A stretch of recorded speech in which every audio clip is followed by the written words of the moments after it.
Vas-y Antoine. Alors, la forêt de Laurier, c'est une vieille forêt, c'est une forêt qui est extrêmement importante à Madère, parce que c'est une forêt, en fait, qu'on appelle une forêt primaire. C'est une forêt qui existait en Europe, au sud de l'Europe et au nord de l'Afrique. Et elle a débuté il y a environ 50 millions d'années.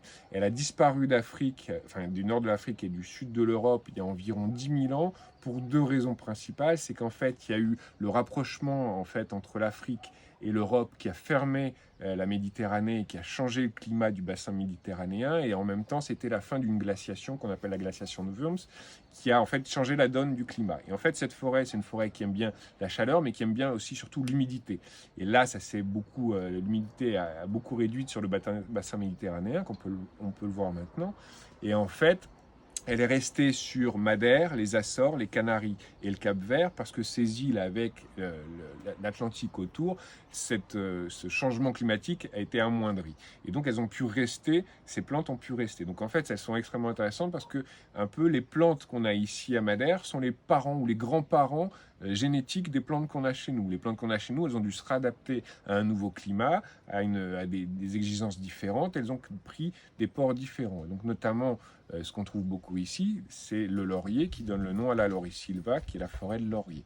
Et donc ce laurier, alors ces lauriers, il y en a un notamment, qui est un laurier sur lequel on trouve un champignon qui est très particulier, qu'on appelle le madre de l'oro, la mère de laurier. Il n'existe que sur un type de laurier. Il y a 4 types de lauriers différents à Madère.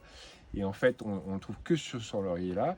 Et ce champignon était très utilisé, notamment justement pour tout ce qui est blessures de l'estomac, ulcères, etc. Mm. Et on pense peut-être qu'il pourrait soigner certains cancers.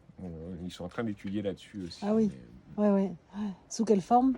Euh, Alors, sous quelle forme les cancers, je ne sais pas, mais ici, en fait, alors, il y avait deux formes. Souvent, c'était en grog, en fait. Ah Ils le oui, mélangeaient avec de l'eau de vie, ça, ils le font beaucoup, mm. et sinon en infusion. En infusion, pas de déconction, infusion. Non.